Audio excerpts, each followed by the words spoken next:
Good evening. Thanks for joining us on India Business Hour. I'm Shireen Bhan. The headlines we're tracking for you tonight. The government releases a draft of the revised data protection bill 3 months after withdrawing the previous bill. The new bill is solely focused on personal data localization rules to see some relaxations, penalties capped at 500 crores. The government reserves the right to exempt entities from the laws in case of national security and public order. Twitter temporarily closes its offices to staff after a new wave of resignations hit the company. This comes after Elon Musk issued an ultimatum asking staff to commit to a hardcore work environment. Musk keeps tweeting through the drama, even posting memes mocking the expected demise of the platform. Jaguar Land Rover says it plans to recruit workers who've been fired by Meta and Twitter. The Tata Motors-owned luxury car maker is looking to hire about 800 workers across 6 countries, including India, in areas like autonomous driving, artificial intelligence and electrification. A giant leap for India's startup community. ISRO launches India's first ever private rocket developed by Skyroot Aerospace, which is a 4-year-old company. The union government amends the rules governing PSU banks. The maximum tenure for managing directors and whole-time directors has been doubled to 10 years. The amendments do not apply to SBI yet. Pay cuts and leave without pay for employees at Jet Airways as the struggle to revive the airline continues. CEO Sanjeev Kapoor tells CNBC-TV18 1/3 of the total workforce is impacted by tough decisions. The Haldiram family is looking at merging their operations and charting out their IPO plans. The combined entity may file for an IPO in the next 18 months. That's an exclusive. Authorities in Sweden say they found traces of explosives at the sites of the Nord Stream gas pipelines, where multiple leaks were reported in September. Claims that this was an act of gross sabotage. And we are hours away from the kickoff in Qatar for the 2022 football preview. We get you one of the biggest sporting extravaganzas and the controversies that have dogged this event so far. Well, let's start with the market action. The Sensex and the Nifty ending the day and the week with marginal losses. With this, a 4-week winning streak on the Lal Street has drawn to a close. The mid-cap index underperforming, down over 1%, but bank stocks managing to buck the trend. The Nifty Bank gained for the 7th straight week, which is the longest gaining streak that we've seen for the Nifty Bank in the last 3 years.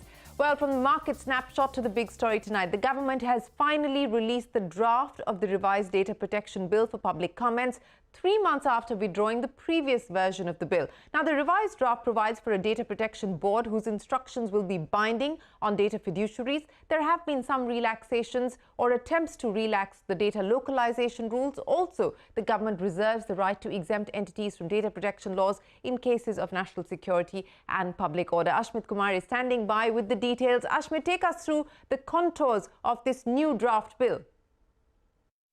It was in August of 2017 that a 9-judge bench of Supreme Court held privacy to be a fundamental right. Now today, 5 years hence, and after many rounds of deliberations, committees and panels, we finally may have taken the penultimate step towards a data protection regime.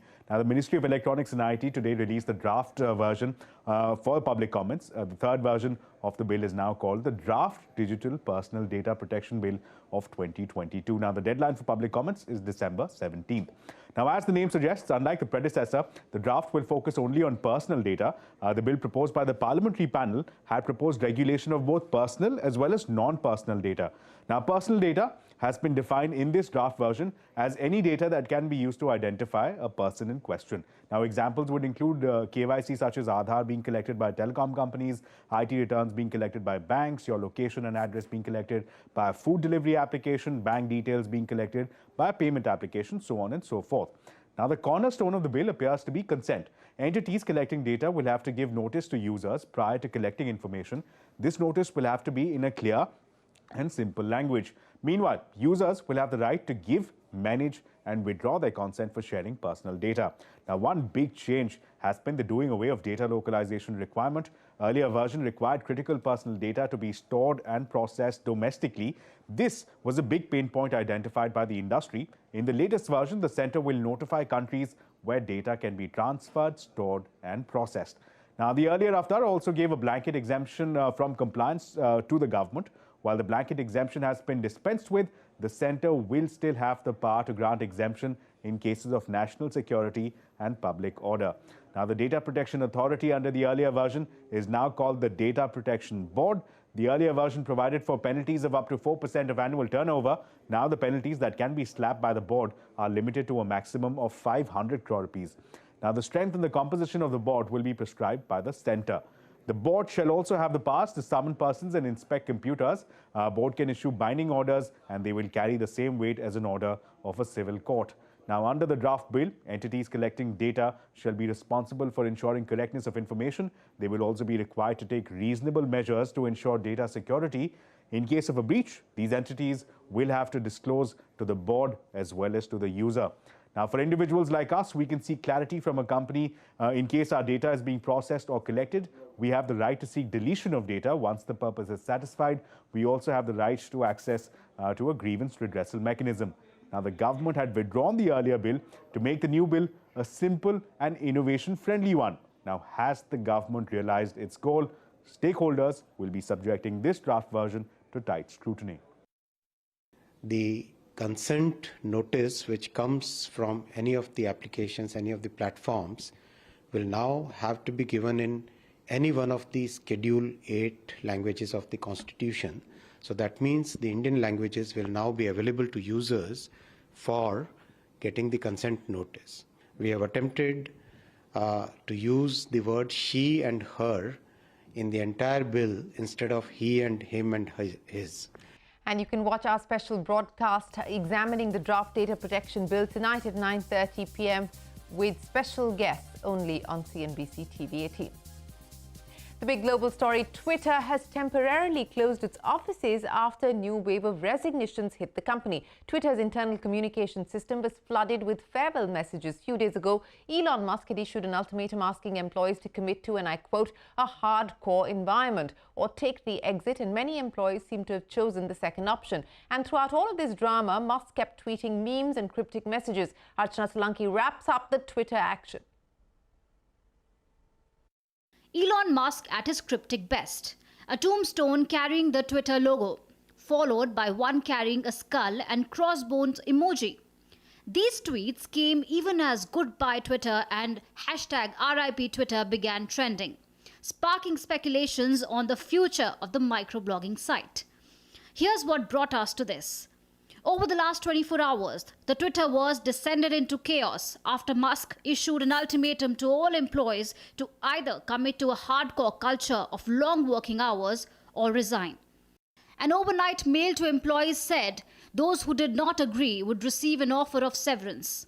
The Musk's way or the highway approach triggered a wave of resignations at the company, across departments and strata, with internal Slack messages showing engineers and other employees posting goodbye messages.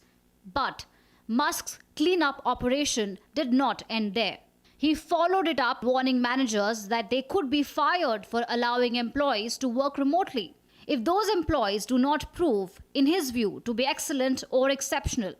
While the world digested this latest development, came word that Twitter has shut its office buildings till the 21st of November. No reasons were given. For Musk, however, it seemed to be business as usual. The other thing which is very concerning is this whole ultimatum that Elon gave to the employees that either show up at the office or your resignation is accepted. Now that hurts at the core of the culture of Twitter. He talked about lords and peasants wanting actually to downgrade the people who are actually the core to how Twitter really works from a community perspective. And at the same time, he seems to be taking it apart at an engineering level. That is, he's simply removing a lot of the people who keep Twitter going. Some see his approach as erratic, with critics worrying that the company may be going down the drain after all, and raising more questions on whether Twitter 2.0 will sink like a stone or fly like a bird. In Mumbai, Archana Solanki for CNBC-TV18. Well, all of the happenings in the last 24 hours at Twitter. Now, Jaguar Land Rover says it plans to recruit workers who've been fired by Meta and Twitter. The Tata Motors-owned luxury car maker is looking to hire about 800 workers across 6 countries, including India, and in areas like autonomous driving, artificial intelligence and electrification. This is as per a Bloomberg report. Now, Union Government amends the rules governing PSU banks. The maximum tenure for managing directors and whole-time directors has been doubled to 10 years. The current norm did not specify any tenure cap for directors, limited each term to 5 years. Lata joins us now with the impact of this move. Lata. Yes, that's right. The amendments now allow the government to appoint a public sector bank managing director and other whole-time directors, which means even EDs, for a period of 5 years and extendable by 5 years, which means the regulations itself mandate that they can go up to 10 years. Now, what is the current position, current practice? The current practice is that managing directors are appointed only for 3 years at a time, and that has had a bad effect on the long-term planning in public sector banks. In fact, the few bankers I spoke to, retired bankers, said that very often this short tenure of the public sector CEOs or MDs tends to impact the quality of the governance. That is, every MD comes in for 3 years and normally starts some project which is not continued by the next MD, who also is coming in for 2.5 or 3 years. So projects, whether it is technology or whether it is a strategy, going from retail or MSME or big business, is not continued, is not it doesn't see fruition. The expectation of these retired bankers is that with a solid 5-year period, which could be a solid 10-year period, the managing directors could initiate technological and business decisions which will bear fruit in their own term. So they think that this is a huge addition to the quality of governance of public sector banks. So, big positive here. Big positive. Thanks, Lata, for joining us. Now, the government has sought an extension to meet the 25% minimum public shareholding norm for IDBI Bank post-privatization. Sapna joins us now with more in this CNBC-TV18 exclusive. Sapna, take us through the details of what is being sought. Well, first, of course, the government is very much sticking to the December 16 timeline in terms of receiving EOIs for IDBI Bank privatization. Apart from this, also in terms of the minimum public shareholding norm, which is 25%, and which is what the bank will have to meet now, is what we are given to understand. I think at some point in time, there was some discussion within the government in terms of treating the residual stake of GOI and LIC post-privatization of the bank as public shareholding. Probably that option is not going to come through now. Hence, an extension will be sought, or rather that is already under discussion in terms of meeting the 25% norm. That's one. Second, of course, in terms of the open offer pricing as well, there is going to be an open offer, under IDBI Bank's privatization process. And there also SEBI has now just brought out a notification just this month saying that, this is not going to be as per a SEBI formula. This is as per the bid price that the buyer will be submitting. So this is not just specific to IDBI Bank. This is also going to apply to all future transactions, all future privatizations. And I think to that extent, this is a relief for potential buyers, because you really don't know at the time of an open offer, you might have to quote a higher price than what you have paid for actually acquiring the strategic stake. Apart from this, we also given to understand that government may be in a position to invite the EOIs for the Concorde divestment by December. And as far as the Shipping Corp and BML are concerned, well, work is still on in terms of the demerger process and the listing of the hived-off land asset company of BML. So sometime March, they will be in a position by March to invite financial bids for SCI and BML, but Concorde EOIs are expected by December. Rather, the government will float that proposal. Sapna, many thanks. Now, 6 months after being granted the air operator certificate to start commercial flight operations, the revival of Jet Airways 2.0 remains uncertain. The airline CEO has confirmed to CNBC-TV18 that 1/3 of the total workforce has been asked to take pay cuts, with some being sent on leave without pay. Madiha Mujawar joins us now with more on these austerity measures being taken by the airline ahead of its launch. Madiha, take us through the new measures that Jet Airways has put in place. This, especially ahead of its launch, seems a bit odd.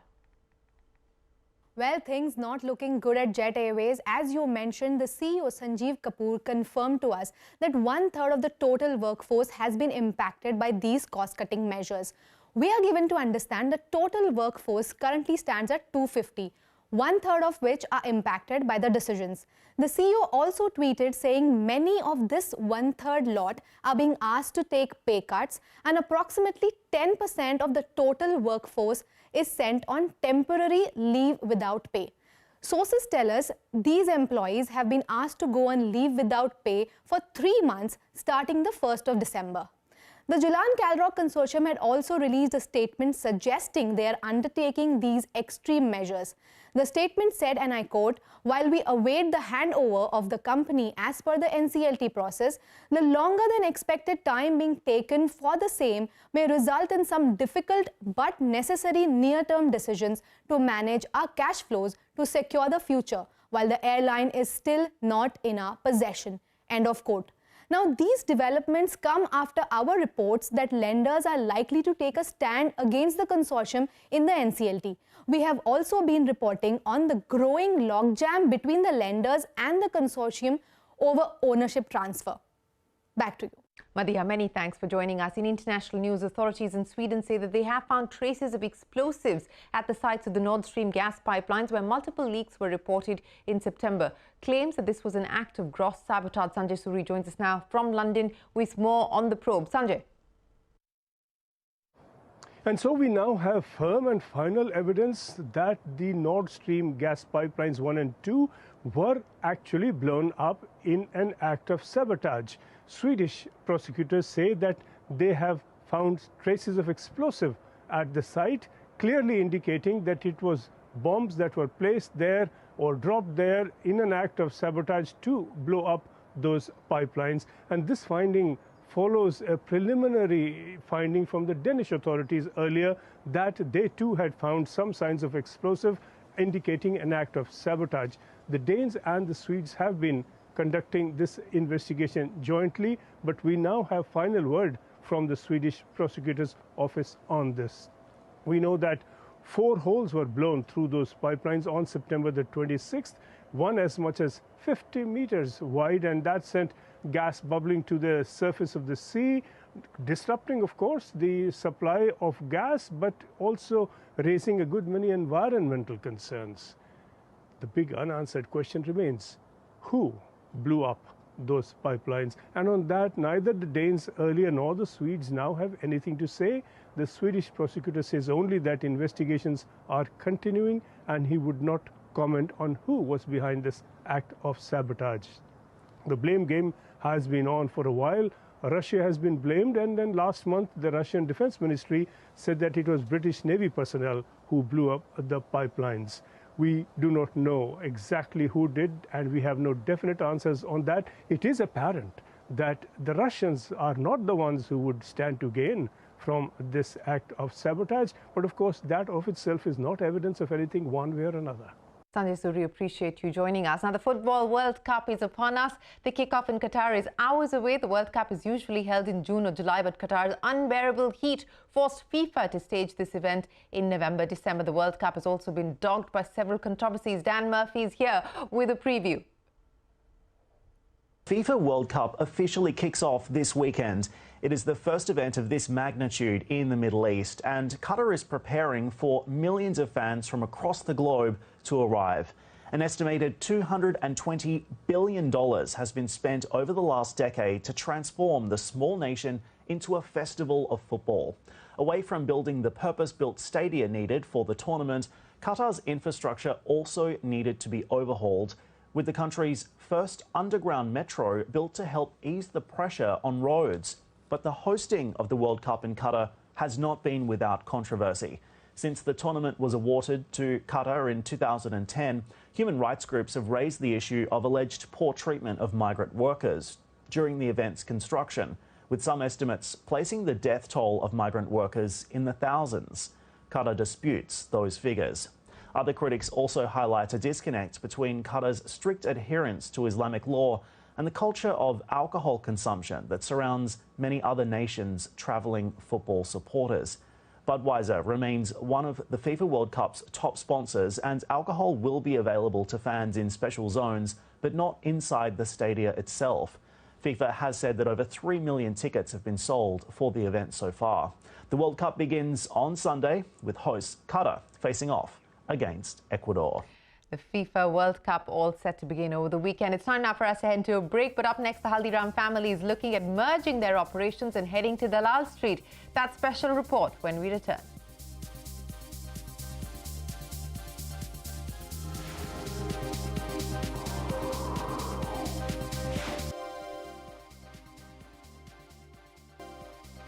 high-level interministerial meeting under the central government recently took note of the progress of the PM Gati Shakti National Master Plan. Danish joins us now with more.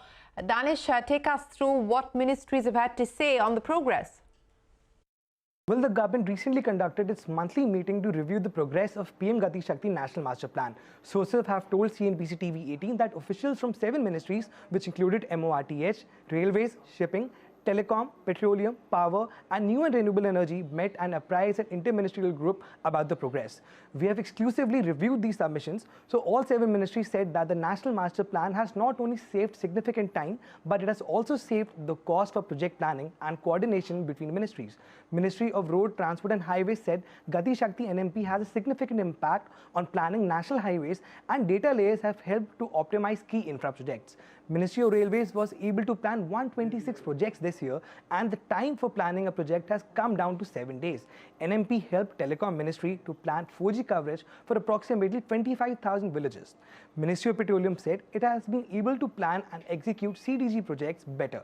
Ministry of Power and New Renewable Energy told the interministerial group they were able to map transmission lines, map capacity of substations existing and under construction interstate transmission systems. The PM Gati Shakti Network Planning Group is coordinating with other ministries to integrate last mile connectivity projects. More review meetings are expected to take place regularly to speed up critical infra projects. Danish, many thanks for joining us. Now, a landmark moment for India's startup community and the space sector.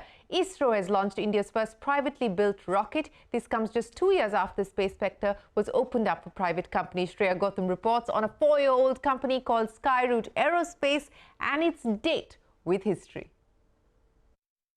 2, 1, 0. Event number 96 completed. A historic moment for India's space sector, startup community and private businesses. The first rocket, built by a private company, blasted off into space from Sriharikota. The suborbital launch of Vikram S is part of Mission Praram, which began after June 2020 when the sector opened up for private participation. The rocket was built by a company called Skyroot, which was formed in 2018 with 10 crore seed funding from Mukesh Bansal and Ankit Nagori, the co-founders of CureFit. Pawan Kumar Chandana and Bharat Dhaka are the co-founders of Skyroot, and they believe sky is the limit for India's space ambitions. This will be like a seed for a greater future, both for the company and for the Indian space sector. Target would be an orbital mission next year of Vikram 1, which will be targeting, slightly around October next year. The mission, titled Vikram S, is a tribute to India's space pioneer Vikram Sarabhai. The engine of the rocket is named after another path-breaking space scientist and former president APJ Abdul Kalam. Vikram S is a single-stage fuel rocket meant to test most systems and processes in Skyroot Aerospace's project ahead of the launch of Vikram 1 scheduled for next year. In Mumbai with Shreya Gautam, Shilpa Ranipeta. Now, that is the big story there for the Indian space ecosystem and for startups in specific. Indian snacks behemoth Haldiram's is whetting its appetite for a listing on the Lal Street. CNBC-TV18 learns the company is planning to consolidate operations of its Delhi and Nagpur businesses as part of its IPO plan. Shilpa Ranipeta joins us now with the latest. Days after ethnic snacks company Bikaji listed on the bourses, we're given to understand that the other brothers from the Haldiram family are now merging their operations to create one snacking behemoth that will then file for a mega IPO. Now, these are the Delhi entity called Haldiram Snacks and the Nagpur one called Haldiram Foods International. Now, the name of the combined entity is still being deliberated upon, and we're given to understand that they've already started engaging with bankers to chart out their IPO plans. Now, timelines may change, but they're likely to merge the company in the next 1 year and file for an IPO 6 months from them. And then I call this why a snacks behemoth. Why? Because revenue of the combined entity was around 9,000 crore rupees in FY22 with an EBITDA of 1,500 crore rupees. For context, Bikaji clocked revenues of 1,600 crore in FY22. Now remember, the original Haldiram was founded all the way back in 1932 by Ganga Bishan Agarwal, and now 4 of his grandsons run 3 businesses. Shiv Kishan Agarwal in Nagpur with control over the West and the South India. The second brother Shiv Ratan Agarwal runs Bikaji that just listed, and the youngest Manohar and Madhusudan Agarwal in Delhi with control over the North markets. Now together, they control 50% of India's ethnic snacks market. In fact, I spoke to the Haldiram brothers earlier this year in what is a rare TV appearance when they first hinted about their IPO and expansion plans for the brand.